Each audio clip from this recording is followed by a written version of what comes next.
How are you? I think you are well by the grace of Almighty. Welcome to my channel. আজকে লেসনটা আমাদের অষ্টম শ্রেণীর নতুন ইংরেজি বইয়ের এক্সপিরিয়েন্স 8.2.1। তুমি যদি আগের লেসনগুলো না দেখে থাকো তাহলে উপরে আই বাটনে ক্লিক করে প্লেলিস্টে গিয়ে দেখে আসতে পারো। কি বললো? Now reflect on the things and the characteristics you have met and identify the things which are described and which are compared. One is given as an example.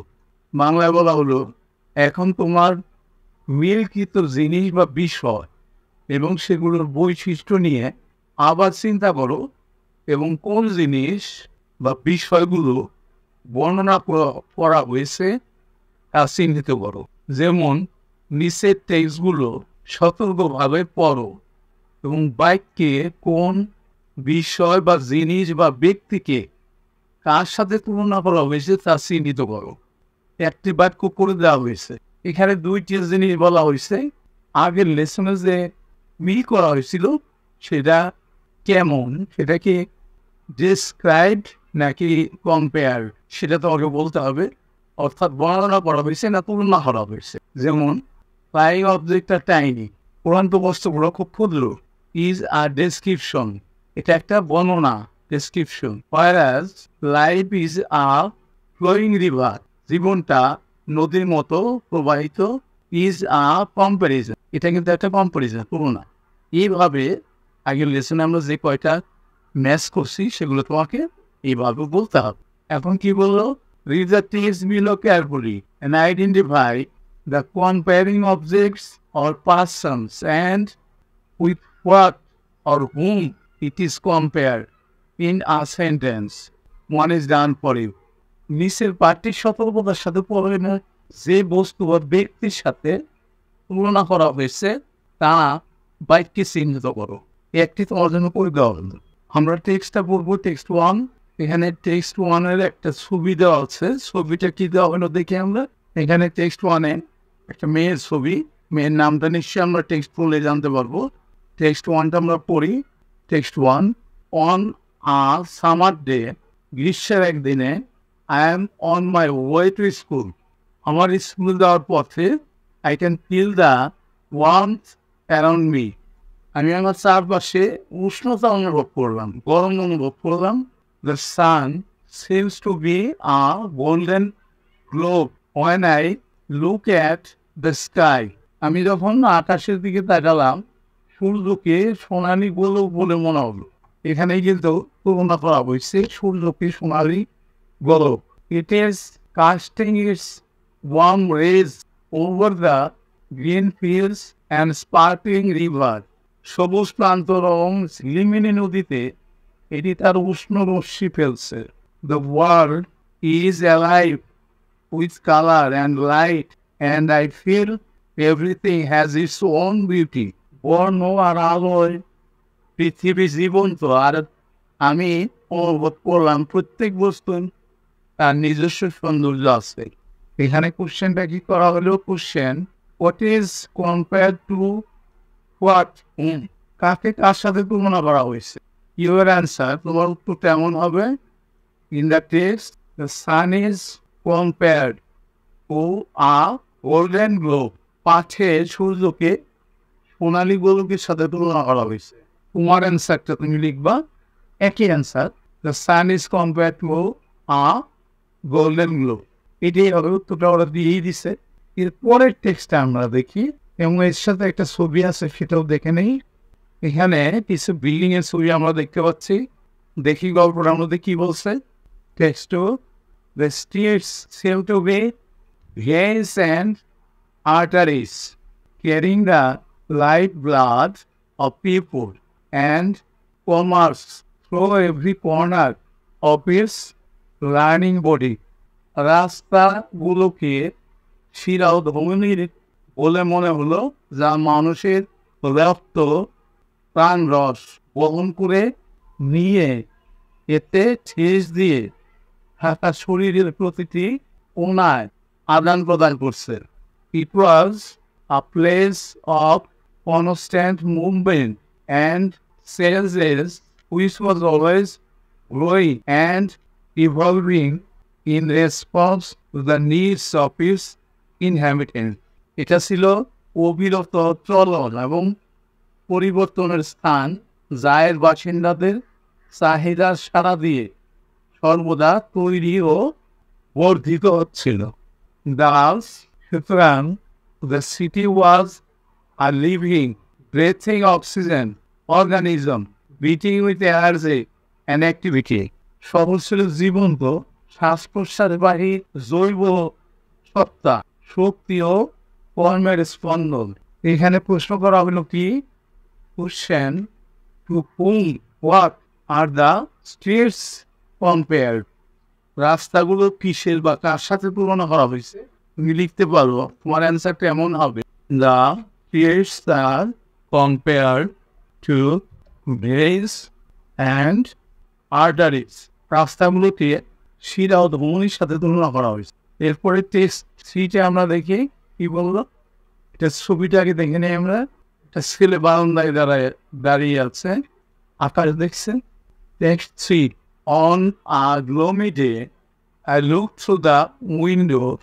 একটা তমসাচ্ছন্ন দিনে আমি জানলা দিয়ে তাকাচ্ছিলাম। The sky looked like a magical wonderland full of beauty and grace. আকাশটাকে সৌন্দর্য লাবণ্যপূর্ণ একটি জাদুকরী বিস্ময় ভূমির মতো দেখাচ্ছিল। The clouds were like cotton candies. মেঘগুলো ছিল তুলার চকলেটের মতো, পিঙ্ক অ্যান্ড ফ্লাফি, গোলাপি ও তুলতুলে। They seemed to twist on forever. তারা চিরতরে প্রসারিত হচ্ছিল বলে মনে হচ্ছিল। I wish if I were the clouds, I cloud fly like them. আমি যদি মেঘ হতাম তাহলে তাদের মতো উঠতে পারতাম। এখানে কোশ্চেনটা কি করা হলো, to what whom are the clouds compared? মেঘগুলোকে কার সাথে তুলনা করা হয়েছে? তাহলে তুমি অবশ্যই লিখবা, the clouds are compared to cotton candies. মেঘগুলোকে তুলার চকলেটের সাথে তুলনা করা হয়েছে। এরপরে আমরা টেক্সট 4টা দেখি। এটার সাথে একজন বয়স্ক লোকের ছবি দেওয়া হয়েছে। টেক্সট 4 কি বললাম আমরা দেখি। I respect and love my elder uncle so much. আমি আমার বড় চাচাকে অনেক শ্রদ্ধা করি এবং ভালোবাসি। It hurts me if I see him down. আমি যদি তাকে নিচে দেখি, এটা আমাকে আহত করে। Filled with a sense of emptiness and despair. শূন্যতা ও হতাশায় পরিপূর্ণ হয়ে যায়। While I see him resting on his rocking chair on the veranda. আমি যখন বারান্দায় দোল খাওয়া চেয়ারে তাকে বিশ্রাম করতে দেখি, I feel his heart is a stone, heavy and cold in his chest. আমি অনুভব করি তার বুকের মধ্যে তার হৃদয় পাথর ভারী ও শীতল হয়ে আছে। It seems that he is trapped inside a cage with no hope of escape. মনে হয় তিনি মুক্তির আশাহীন একটি খাঁচার মাঝে বন্দী হয়ে আছেন। কোশ্চেনটা কি করলো, to what whom is the uncle's heart compared? চাচার হৃদয়কে কি বা তার সাথে তুলনা করা হয়? তাহলে এখানে তুমি টেক্সটে পড়ছো সেটাই লিখবা, uncle's heart is compared to stone. চাচার হৃদয়টাকে পাথরের সাথে তুলনা করা হয়েছে। এরপর আমরা দেখি টেক্সট 5। এটা ছবিটা দেখে নেই। এটা কিন্তু মুনলিট নাইটের ছবি, জোস্তারাসের ছবি। তাহলে আমরা গল্পটা পড়ি। Text 5, it was a moonlit night with a clear sky. এটা ছিল পরিষ্কার আকাশ সহ একটি চাঁদনি রাত। I, along with my parents and uncles, আমি আমার পিতামাতা ও চাচাদের সাথে went to the roof, ছাদে গিয়েছিলাম। The moon looked like a silvery dish in the sky. চাঁদকে আকাশে একটি রূপালী খেলার মতো দেখাচ্ছিল। It was casting its pale light over the world which created a ghostly look. পৃথিবীর উপর এটি তার ফ্যাকাশে আলো নিক্ষেপ করছিল, যা ভৌতিক দৃশ্য সৃষ্টি করছিল। It was a symbol of mystery and magic. এটা রহস্য, জাদুর প্রতীক। Remembering us that আমাদের মনে করিয়ে দিচ্ছে যে there is more to the world than what we can see with our eyes. আমরা চোখ দিয়ে যা দেখতে পারি, পৃথিবীতে তার থেকেও অনেক বেশি কিছু বিদ্যমান। It was a flashlight in the darkness, guiding us through the night with its gentle glow. এটা ছিল অন্ধকারে আলোর ঝলকানি, যা তার মৃদু আভা দ্বারা অন্ধকারের মধ্যে দিয়ে আমাদের পথ প্রদর্শন করছে। কোশ্চেনটা কি দেওয়া হলো? To what whom is the compare? চাঁদকে কার বা কিসের সাথে তুলনা করা হয়েছে? এতে তোমার উত্তরটা হবে the moon is compare to silvery disc. রূপালী থালার সাথে তুলনা করা হয়েছে চাঁদ। এরপরে আরেকটা টেক্সট আছে, এখানে একজন মহিলা হারমোনিয়াম বাজাচ্ছেন। এখানে দেখি আমরা টেক্সটটা কি বললো। Text 6, my music teacher has a divine voice. আমার সঙ্গীত শিক্ষকের স্বর্গীয় কণ্ঠ রয়েছে। It is like song waving its way through the year like a melody on the wind. এটি একটি গানের মতো, যা বাতাসে সুরের মতো বাতাসের ভেতর দিয়ে তার চলার পথকে আন্দোলিত করে। When she speaks, যখন তিনি কথা বলেন, it seems she is speaking directly to our souls and it fills us with wonder. তিনি যখন কথা বলেন, মনে হয় যেন সরাসরি তিনি আমাদের আত্মার সাথে কথা বলছেন, আর এটা আমাদের বিস্ময়ে ভরিয়ে দেয়। এখানে কোশ্চেনটা ঠিক করা হলো, to what whom is the voice of the music teacher compare?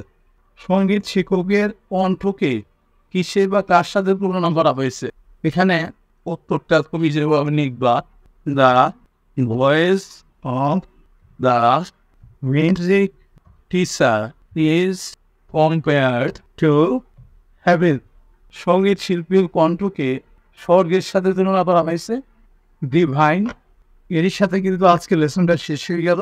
তোমরা অবশ্যই পরবর্তী লেসন দেখবা। See you next.